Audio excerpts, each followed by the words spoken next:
आदमी जब इस तरह होकर के चलता है, जब आदमी इस चंगुल से छूट करके अपने भीतर की आंख खोल करके देखता है, तो उसको परमात्मा का शायद थोड़ा सा रास्ता दिखाई दे भी जाए, और जिसकी आंखें बाहर के रास्ते देख रही है ना परमात्मा को ढूंढने के लिए, वो भटकते रहेंगे जीवन भर, कभी वापस लौट करके नहीं आने वाले।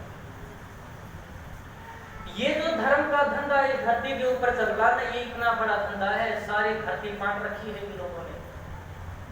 अब भी जाते हैं लोग गंगा नहाने, अब भी जाते हैं तीर्थों के ऊपर, अब भी जाते हैं आश्रमों के अंदर, अब भी जाते हैं सब जगह, लेकिन वो जाते तो हैं जिस भाव के कारण वो भाव उनके भीतर उतरता ही नहीं। लोग कहते हैं कि भाई हमने सुना था जब तीर्थ के ऊपर जाते हैं तो तीर्थ तो ऐसी चीज है जो आदमी को भाव सागर से तैरा देता है, लेकिन मैं गया, पैदल गया तीर्थ के ऊपर, वहां बैठ करके उस पानी में भी नहाया और वृक्ष के नीचे बैठा, लेकिन मेरे जीवन के अंदर कोई नई बदलाव, नई घटना नहीं उतरी। जीवन बिल्कुल वैसा का वैसा है। ऋषि दयानंद ये समझाना चाहते हैं कि भाई तीर्थ वो नहीं था जहां तू घूम करके आया और पत्थर के ऊपर बैठ कर गया, तीर्थ तो वो था जब वहां कोई संत बैठा था, और वो संत जिसके भीतर परमात्मा उतरा हुआ था, उस संत की सन्निधि के अंदर जब बैठ करके कोई व्यक्ति और परमात्मा का ध्यान करता है, तो वो उस व्यक्ति का जीवन तर जाता था। ये जो आश्रम आपको दिखाई दे रहे हैं, जहाँ बड़े बड़े मंदिर बन गए हैं, जहाँ बड़ी बड़ी दुकानें, खरीदार लोगों की भीड़ लगी हुई है, ये कहते हैं मंदिरों की स्थिति ये नहीं थी, आश्रमों की स्थिति ये नहीं थी। आश्रम तो होता था, वहां बैठा हुआ ऋषि, जिसके सामने बैठ करके कोई परिवार अपने दुख की चर्चा करता था, वो ऋषि ऐसे उपाय बताता था, उसके जीवन का और उसके परिवार का संकट मिट जाता था। जब ऐसे ऋषि के चरणों में बैठते थे, संतों की सन्निधि के अंदर बैठते थे, तब उसके भीतर एक प्रकाश उतरता था, और वो प्रकाश उसके जीवन के अंदर बदलाव लाता था। लेकिन आज इन तीर्थों के अंदर और इन आश्रमों के अंदर कोई संत नहीं है। अगर कोई संत भूल करके आ भी जाता है, तो वहाँ बैठे हुए पंडों का जाल उनको बजाने की कोशिश करता है। वो कहता है कि तुम्हारी कोई जरूरत नहीं है, क्योंकि जहाँ संत रहेगा वहाँ बाजार नहीं हो सकता, और जहां बाजार है वहां संत ठहर नहीं सकता। संत का तो मतलब ही होता है जो कूड़े करकट को उठा करके बाहर फेंक दे। लेकिन इस जाल के अंदर जो फैला दिया है धर्म के नाम से, ये किसी संत को अपने अंदर तक नहीं आने देता। हम किस धर्म की चर्चा कर रहे हैं? ये धर्म जो हमें हर रोज मंचों के ऊपर से बताया जा रहा है कि एक टोकरी के अंदर एक लड्डू गोपाल को ले लो भाई, ये तुम्हारा उद्धार करने वाला। रो रही है माताएं गुरुकुल के अंदर, हॉस्पिटलों के अंदर, भाई वो ऊपर से बच्चे ने गिरा दिया लड्डू गोपाल को, हाथ टूट गया, देखो डॉक्टर साहब इसके हाथ का कुछ इलाज है। इतनी परेशानी में डाल दिया इस लड्डू गोपाल ने मानव जाति। और ये एक ही नहीं, कितने भरे पड़े हैं धरती के ऊपर सारे लड्डू गोपाल, लेकिन परमात्मा क्या है कोई जानने की कोशिश नहीं करता। परमात्मा को समझाने के लिए महर्षि स्वामी दयानंद जी ईश्वर स्तुति प्रार्थना उपासना में बार बार कहते हैं कि भाई परमात्मा को जानना है ना, तो परमात्मा की इस दुनिया को जान लो, इस सृष्टि को जान लो। कैसे जान लो? हम अहंकारी लोग बैठे हुए हैं अपने घर, यहाँ धरती के ऊपर थोड़े से पत्थर घर के अंदर ज्यादा लग गए तो हम ज्यादा बड़े हैं। थोड़ी सी गाड़ी की ऊंचाई ज्यादा हो गई तो वो गाड़ी की ऊंचाई नहीं, वो हमारे अहंकार की ऊंचाई है। वो अहंकार जो इतना सा आदमी का पता ही नहीं है, इस धरती का स्वरूप कितना है, लंबाई चौड़ाई कितनी है, उस व्यक्ति को नहीं पता। इस धरती के ऊपर उस आदमी का वजूद क्या है, कुछ भी नहीं। लेकिन यहाँ कहते हैं कि भाई तुम इस पृथ्वी को देखो और इस पृथ्वी के ऊपर चारों तरफ घूमते हुए चंद्रमा को देखो। लगभग जो 84 लाख किलोमीटर दूर चंद्रमा इसका परिक्रमा कर रहा है, इस चंद्रमा के बिना तो ये धरती भी अधूरी है। और इतना ही नहीं, चंद्रमा के साथ साथ ये पृथ्वी घूम रही है सूर्य के चारों तरफ, और सूर्य के चारों तरफ घूमने वाली ये एक पृथ्वी नहीं है, लगभग 30 लाख पृथ्वियां हैं, जिसको तुम 9 ग्रह बोलते हो ना। ये ग्रह ये तो बड़े स्थूल रूप में, लेकिन मंगल और बृहस्पति की कक्षा के अंदर जो एस्टेरॉयड घूम रहे हैं, जो क्षुद्र ग्रह जिसको बोलते हैं, उनको भी पृथ्वी ही कहा है। लगभग 30 लाख की संख्या है जो सूर्य के चारों तरफ घूम रही है।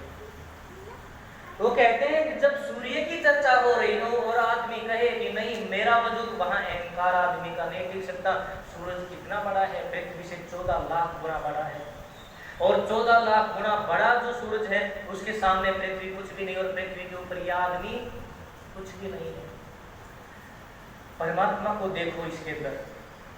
दूसरा सूरज जो अपने से बहुत नजदीक है, बिल्कुल पास वाला जो दूसरा सूरज है ना, वो इतनी दूर है, 1 सेकंड के अंदर अगर 3 लाख किलोमीटर प्रति रफ्तार से हम चले, जिसको जो सूर्य की किरणें चलती हैं 3 लाख पर सेकंड की गति से अगर उस सूरज की तरफ चलें तो 45 साल लगते हैं उस दूसरे सूरज के पास पहुंचने में, इतनी गति से चलते हैं। वेद ये कहता है कि भाई ये दूसरा सूरज है ना, ये तो हमारा पड़ोसी है, लेकिन ऐसे लगभग 2.5 अरब सूर्य हैं, और 2.5 अरब सूर्य मिलकर के एक आकाशगंगा बनती है, एक आकाशगंगा। और ये आकाशगंगा इतनी बड़ी है, एक छोर से दूसरे छोर तक जब 1 सेकंड के अंदर 3 लाख किलोमीटर पर सेकंड की गति से चले तो 125 लाख साल लगते हैं, 125 लाख साल एक आकाशगंगा के। फिर वेद ये कहता है कि ये एक आकाशगंगा है ना, ऐसी लगभग 1.5 अरब आकाशगंगाएं मिलती है ना, मिल करके एक निहारिका बनाती हैं, एक निहारिका। वहां समय की कोई सीमा नहीं कि कितने समय के अंदर कोई पहुंच सकता है, नहीं। वो कहते हैं 1.5 अरब से लेकर के इतनी आकाशगंगाओं से मिलकर के एक निहारिका बनती है, और ये कहते हैं 2.5 अरब निहारिकाएं जब इकट्ठी होती हैं तो एक अवंतिका बनती है। इस अवंतिका को एक संसार कहते हैं, परमात्मा का एक संसार। और हम किसको लेकर के घूम रहे हैं यहाँ?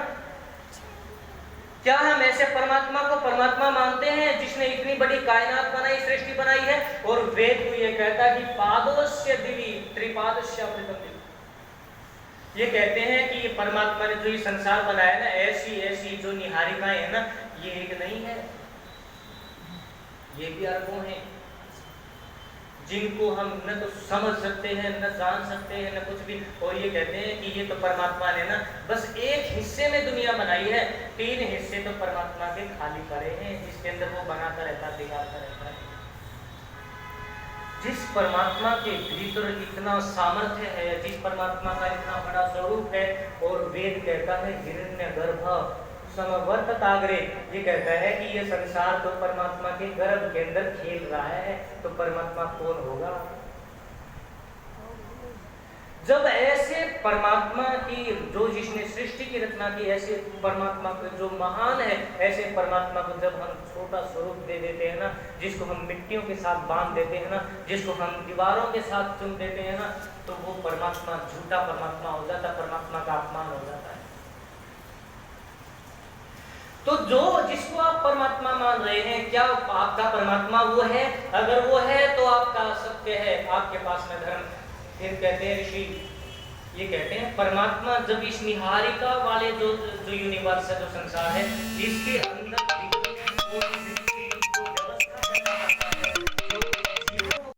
व्यवस्था करता है, सबकी व्यवस्था करता है, वो व्यवस्था आज समाज के पाठ्यक्रम प्रोग्राम में मेरे चाचे ना क्यों नहीं ले गया फिर? वो कहते हैं कि जो उस व्यवस्था को, परमात्मा की व्यवस्था को स्वीकार करता है, जिसको वेद बताता है, और जो वेद के माध्यम से उस व्यवस्था को स्वीकार करता है, वो सनातनी है। चोटी बढ़ाने से कोई सनातनी नहीं हो जाता, और न कोई यज्ञ बलिदान करने से सनातनी हो जाता। जो परमात्मा के इस स्वरूप तक पहुंचता है वो सनातनी हो पाता है। एक मंदिर के अंदर एक चित्रकार था, बहुत ख्याति प्राप्त चित्रकार था, बड़ी दूर दूर तक उसकी मूर्तियां जाती थी। वो मंदिर के अंदर खड़ा है, हाथ जोड़े हुए है भगवान के सामने, मूर्ति के सामने, असमंजस में है। थोड़ी सी देर रुकता है, फिर बोलने का साहस करता है, फिर बोल ही उठता है कि परमात्मा, बस एक शंका है छोटी सी मेरे भीतर, वो शंका पूरी नहीं हो पाती। और परमात्मा के सामने खड़ा है, और खड़ा होकर के ये कहता है कि शंका है मेरे भीतर, और शंका ये है कि मैं कभी कभी सोचता हूँ कि तू बड़ा कलाकार है या मैं बड़ा कलाकार हूँ। तूने भी दुनिया बनाई है, बहुरंगी दुनिया है, ये पशु पक्षी, ये जलचर थलचर नभचर, क्या क्या आपने नहीं बना दिए, कितने रूप नहीं बना दिए, कितने रंग नहीं बना दिए। आपकी प्रभु वास्तव में बड़ी ऊंची सृष्टि है। वो कहता कि परमात्मा छोटा कलाकार मैं भी नहीं हूँ, मेरा पूरा देश मेरे सामने झुकता है। मेरी मूर्तियां बनी हुई है ना, विदेशों तक जाती हैं। मैंने भी बहुत रंगों में, बहुत रूपों में चित्रों को बनाया है, लेकिन परमात्मा फिर भी मुझे संशय है कि परमात्मा तू बड़ा कलाकार है या मैं बड़ा कलाकार हूँ। थोड़ी सी देर रुक करके फिर कहता कि परमात्मा ये संख्या इसलिए पैदा हुई, तेरी बनाई हुई मूर्तियां मेरी बनाई हुई मूर्तियों के सामने घुटने टेक करके गिड़गिड़ा करके जब मांगती है ना, तो मुझे ये शंका पैदा होने लगती है। जब परमात्मा की बनाई हुई मूर्तियां, मेरे जैसे आप जैसे लोग, ये सब लोग, और वो कहते हैं कि परमात्मा आपकी बनाई हुई मूर्तियां जब मेरी बनाई हुई मूर्तियों के सामने घुटने टेकती हैं और गिड़गिड़ाती हैं और वो मांगती हैं, मुझे नौकरी चाहिए, मुझे छोकरी चाहिए, मुझे संपत्ति चाहिए, मुझे धन वैभव चाहिए, मुझे ये चाहिए, मुझे वो चाहिए, तो मुझे शंका पैदा होती है, क्योंकि मैंने दुनिया में यही रीत देखी। और ये रीत देखते हैं तो मुझे ये लगता है कि हाँ, कहीं ना कहीं कोई दोष, कहीं ना कहीं कोई दोष है। महर्षि स्वामी दयानंद जी इसी दोष को निकालना चाहते हैं। वो कहते हैं कि भाई तुम परमात्मा के सत्य स्वरूप को जान लो, और परमात्मा का सत्य स्वरूप जो ऋषियों ने कहा है, और महर्षि स्वामी दयानंद जी ने जो अपने नियमावली के अंदर जो दूसरे नियम के अंदर दिया है ना, परमात्मा सच्चिदानंद स्वरूप को निराकार, वो जो 17-18 उनके जो गुण बताए हैं, वो ठीक ठीक जहां घटते हैं तो तुम मान लेना परमात्मा है वहां। और तुम परमात्मा को ढूंढते कहां हो? परमात्मा को ढूंढने में आदमी खुद चक्कर काट रहा है। यहाँ से हरिद्वार गया, हरिद्वार से द्वारिका गया, द्वारिका से फिर मथुरा गया, मथुरा से काशी गया, काशी से काबा गया, घूमता इस पृथ्वी के चक्कर, ढूंढता है परमात्मा को, लेकिन खोया हुआ खुद है। यही अजीब स्थिति है आदमी की। वो जिसको ढूंढता है वो तो है ही नहीं, और जो खोया हुआ है उसकी तरफ उसका ध्यान ही नहीं जाता। आदमी को अगर परमात्मा को ठीक ठीक जानना है ना, तो बाहर की दौड़ सब छोड़ करके थोड़ी सी देर की बैठ जाओ और अपने भीतर झांक करके जिस दिन देखना शुरू करोगे तो परमात्मा तुम्हारी आत्मा के साथ में सम्मिलित चलेगा। लेकिन आदमी का दुर्भाग्य ये है, आदमी के पास में समय बहुत कम है, 24 घंटे हैं। पृथ्वी शायद तो और थोड़ा सा धीरे घूमना बंद कर दे तो शायद 60-70 घंटों के अंदर एक दिन हो, तो शायद आदमी को समय मिल जाए। 24 घंटे बहुत कम है, और आदमी ने 24 घंटे इतने व्यस्त बना लिए, इधर उधर की भाग दौड़ में, इधर उधर की छीना झपटी में, इधर उधर के अपराधों के अंदर, इधर उधर की सब कामनाओं के अंदर आदमी उन्हीं में लगा हुआ है। लेकिन आदमी ने एक क्षण भी अपना थोड़ा सा समय अपने आप को नहीं दिया। अगर जीवन में 24 घंटों के अंदर से दे दो वो 23 घंटे समाज को, दे दो वो सब कुछ इन चीजों को इकट्ठा करने में, अगर व्यक्ति 1 घंटा अपने को दे दे, जिस दिन दे देगा और अपने पास में खाली होकर के बैठ जाएगा, तो निश्चित रूप से मैं कहता हूँ वो परमात्मा की संनिधि को पालेगा। और अगर ऐसे ही वो दौड़ता रहा तो कभी भी परमात्मा के स्वरूप को नहीं पा सकता। अगर ठीक ठीक आपको धर्म को जानना है, तो धर्म को जानने के लिए तो आपको अपनी आत्मा की सन्निधि चाहिए ही। लोग कहते हैं कि क्या करें, जब भी आंखें बंद करते हैं तो भीतर से सांप बिच्छू निकलने लगते हैं, किए हुए पाप निकलने लगते हैं, जो हमने पता नहीं विषय वासनाओं को दबाया था, भीतर को याद आने लगती हैं, और वो जब आती हैं तो हम फिर आंखें खोल लेते हैं। आप बोलते हो 1 घंटा में, यहाँ तो 5 मिनट नहीं होती, यहाँ तो 5 मिनट भी नहीं होती। हम भीतर जैसे उतरते हैं, हमारे भीतर के अपराध जो भाव है बैठे हुए हैं, जिनको हमने डाल लिया है अपने भीतर, वो बाहर निकलने लगते हैं। लेकिन जब तक आप अपने भीतर दीपक को लेकर के नहीं जाओगे, ज्ञान के दीपक को लेकर के नहीं जाओगे, तब तक वो सांप बिच्छू अपने अंदर ही बैठे रहेंगे। जैसे जैसे भीतर प्रकाश होता जाएगा तो वो सारी बीमारियां, सारी बुराइयां बाहर निकलती चली जाएंगी, और जब तक वो बुराइयां बाहर नहीं निकल पाएंगी तब तक आदमी भीतर से पवित्र नहीं हो सकता। और जब तक आदमी भीतर से पवित्र नहीं होगा, परमात्मा के बारे में तो सोचना ही छोड़ दो, सोचना ही छोड़ दो। धर्म की भी थोड़ी व्याख्याएं आपके जीवन में नहीं घटेगी। धर्म तो जीवन का नाम है, धर्म सिद्धांत नहीं है कोई। सिद्धांत पुस्तकों से मिल सकते हैं, सिद्धांत वो चीज है जो बाहर से उतरती है, धर्म वो चीज है जो भीतर से बाहर आती है। हम सारे वो लोग हैं जो बाहर से धर्म को धारण करना चाहते हैं। सब वो लोग बैठे हुए हैं कि बाहर से कोई आएगा, तिलक करेगा, बाहर से कोई आएगा, कोई मोली बांधेगा, बाहर से कोई आएगा, हमें उपदेश देगा। नहीं भाई, ये बाहर के लोग सिद्धांत तो समझा सकते हैं, धर्म नहीं दे सकते। धर्म तो जागृति का नाम है। जब आत्मा ठीक ठीक कर्तव्यों का पालन करना सीख लेता है और करने लगता है, तो समझ लो आपके भीतर धर्म पैदा हो चुका है, वो धर्म अब बाहर निकलने लगा है। धर्म किसी के द्वारा सिखाया नहीं जाता, सिद्धांत सिखाए जाते हैं, और वो सिद्धांत जो सीखे हुए हैं वो जब जीवन बनते हैं, वो जब आचरण में उतरते हैं, तो वही का वही धर्म कहलाना शुरू होता है। उसके सिवाय और धर्म कुछ भी नहीं। इसीलिए ठीक ठीक धर्म को जानने के लिए ठीक ठीक मंच के पास में जाओ, ठीक ठीक व्यक्ति के पास में जाओ, व्यक्ति को जांचो, परखो, देखो उसके धर्म, उसके जीवन में धर्म खेलता है कि नहीं खेलता, उसके जीवन में धर्म की सुगंधी है कि नहीं है, उसके जीवन के अंदर कोई विशेषता है कि नहीं है, और वो परमात्मा के कितना नजदीक है, वो तब पता लगता है उसके समीप क्या क्या चीजें हैं। कोई व्यक्ति दयानंद को लेकर के बैठा है, कोई अन्य ऋषियों को लेकर के बैठा है, तो समझ लो वहाँ कहीं ना कहीं धर्म का झरना फूटता ही होगा। और वो झरने की थोड़ी सी बूंदें आपको भी मिल सकती हैं, लेकिन वो तब मिल सकती हैं जब आप सत्य के थोड़ा सा नजदीक जाएं, खाली होकर के जाएं, भरे मन से नहीं जाएं, निवेदन करके जाएं, झुक करके जाएं, तो निश्चित रूप से वो धर्म आपके भीतर से भी प्रवाहित होने लगेगा।